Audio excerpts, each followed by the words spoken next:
और अब है हमारा छठवां सवाल, एक बार में यह उपाय करने पर गर्भ ना ठहरे तो क्या करें।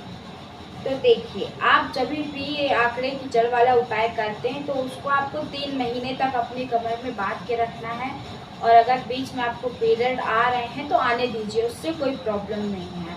आप बस अपने संतान प्राप्ति के लिए बस कोशिश करते रहें। और फिर 3 महीने के बाद भी आपकी अगर गोद नहीं भरती है तो फिर आप 3 महीने बाद दोबारा से यह उपाय कर सकते हैं।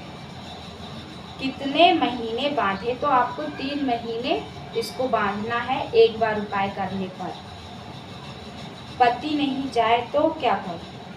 देखिए, पंडित प्रदीप मिश्रा ने साफ साफ अपनी कथा में कहा है कि पति पत्नी दोनों को ही यह उपाय करना है, साथ में मंदिर जाना है और आंकड़े की जड़ भी साथ में ही जाकर लाना है। तो मैं भी आपको यही सजेशन करूंगी कि आप पति पत्नी दोनों ही आंकड़े की जड़ लेने जाएं और लेकर आएं और साथ में ही मंदिर जाएं। और अगर आपके हस्बैंड नहीं मानते हैं, बहुत प्रॉब्लम है, बिल्कुल आपकी बात नहीं सुनते हैं, तो आप एक बार इसको अकेले भी करके देख सकती हैं, क्योंकि बाबा कब क्या चमत्कार कर दे ये कोई नहीं जानता। तो अब हमारा सवाल है कि प्रेग्नेंट हो गई हैं, कमर में धागा छोटा होने लगा। तो देखिए, सबसे पहली बात तो ये कि आपको ये वाला धागा कमर में बांधना है, ना कि पेट में, क्योंकि पेट बड़ा होता है प्रेगनेंसी में, कमर उतनी ही रहती है, 19-20 का फर्क आता है। बाकी आप कमर में बांधेंगी तो आपको कोई भी प्रॉब्लम नहीं होगी। आप पेट के नीचे कमर में इस धागे को बांधिए, और अगर आप पहले से ही धागे को थोड़ा सा ढीला बांधिए ताकि आप उसको ढीला टाइट कर सके, थोड़ी जगह रखिए धागे में, तो आपको समझ में आ गई होगी ये बात। और अब हमारा क्वेश्चन है कि गोत्र क्या है, गोत्र क्यों बोलना है। तो देखिए, गोत्र बहुत ही मोस्ट इम्पोर्टेंट चीज़ है हमारी लाइफ की। गोत्र हर जगह यूज होता है, इसलिए आपको आपका गोत्र पता होना जरूर चाहिए। और इस उपाय को करते समय आपको अपना गोत्र, नाम और अपना पता भोलेनाथ के पास बोलना बहुत ज़रूरी है। तो गोत्र मतलब होता है, हम बहुत सारे ऋषि थे, हम उन सभी की संतानें हैं। जैसे कि मेरा गोत्र कश्यप है, और आप सभी भी अपने घर में बड़ों से पूछ सकते हैं कि आपका गोत्र क्या है। बड़े बुजुर्ग होंगे आपके घर में, या जिस भी पंडित ने आपकी शादी कराई होगी उनको भी आपका गोत्र पता होगा, क्योंकि शादी के टाइम भी आपका गोत्र पूछा जाता है। बच्चे के नामकरण के टाइम भी गोत्र पूछा जाता है। यहाँ तक कि मरने के बाद जब आपका पिंडदान वगैरह होता है, आपकी क्रियाकर्म की पूजा पाठ होती है, उसमें भी गोत्र पूछा ही जाता है। बिना गोत्र के कोई पूजा नहीं होती है। ठीक है, तो आपको क्या करना है, अपने पंडित से या आपके बड़े बुजुर्ग से आपका गोत्र पता करना है। और गोत्र मोस्ट इम्पोर्टेंट चीज़ है। जैसे कि आजकल के डेट में हम हर चीज़ में पासवर्ड डालते हैं तभी वो चीज़ खुलती है, उसी तरीके से ये गोत्र होता है। ये गोत्र एक पासवर्ड है जो हमारे जीवन से लेकर मृत्यु तक यूज होता है।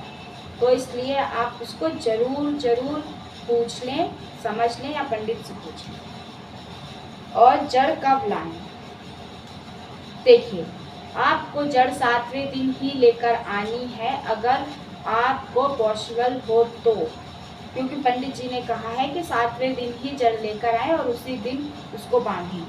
लेकिन ये चीज़ पॉसिबल नहीं हो पाती है कभी कभी, क्योंकि हमारे घर से बहुत दूर ये जड़ हमें मिलती है, या फिर किसी भी कारण हम उसी दिन ये जड़ नहीं ला पाते हैं। तो आप इस जड़ को अपने पीरियड्स के 6 डे पर ला सकते हैं। ऐसा कुछ भी नहीं है कि उसी दिन लेकर आना है, अगर पॉसिबल हो तो उसी दिन ही लेकर आना है। मैं आपको कोई गलत जानकारी नहीं दूंगी, क्योंकि मैंने खुद 6 डे पर ही ये जड़ लेकर आई थी। ऑनलाइन मंगाएं पेड़।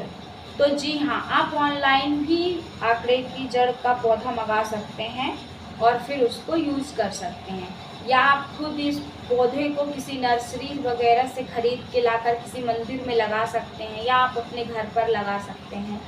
और आपको इसकी जड़ यूज़ करनी है।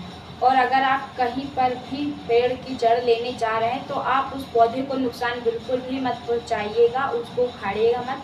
सिर्फ आप मिट्टी खोदकर नीचे से वाइट कलर की छोटी सी जड़ उसकी निकाल लीजिएगा, जिसको आपको यूज करना है।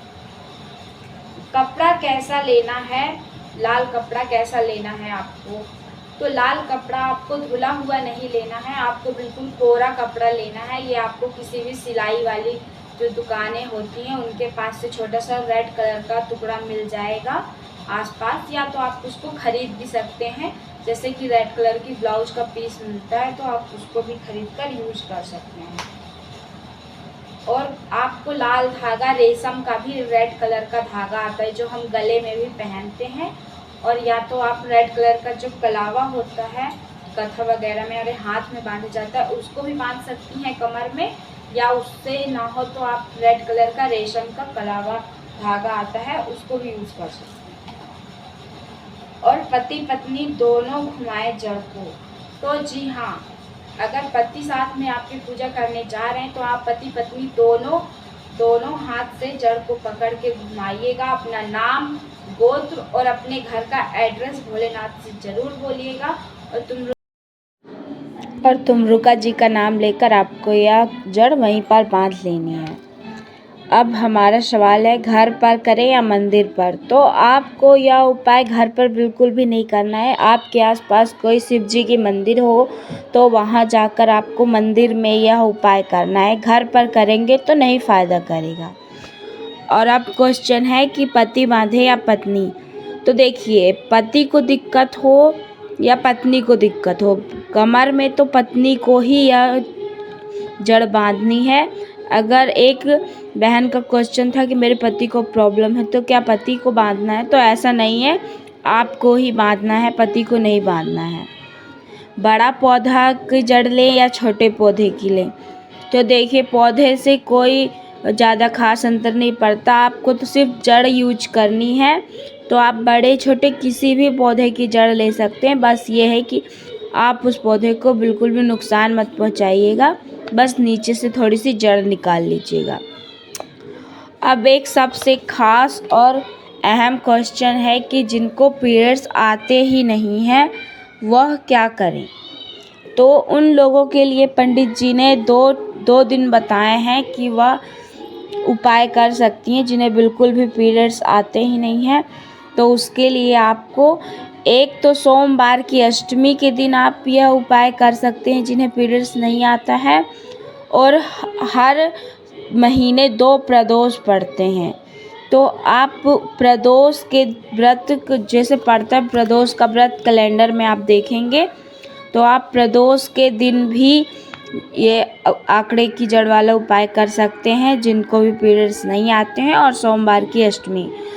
तो गाइज़, थैंक यू आप सभी को। अगर मेरी वीडियो बहुत अच्छी लगी हो, यूज़फुल लगी हो, तो प्लीज़ मेरे चैनल को लाइक, सब्सक्राइब करें और ज़्यादा से ज़्यादा लोगों को शेयर करें, ताकि किसी को भी इस सब वीडियोस की ज़रूरत हो तो उन्हें भी इसका मिल सके पूरा फ़ायदा।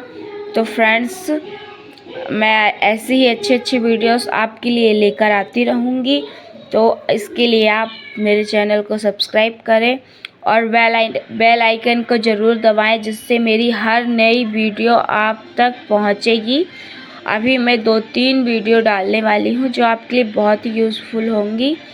तो फ्रेंड्स, आप यही सब देखते रहिए मेरी चैनल को और उपाय करते रहिए और भोलेनाथ पर भरोसा रखिए।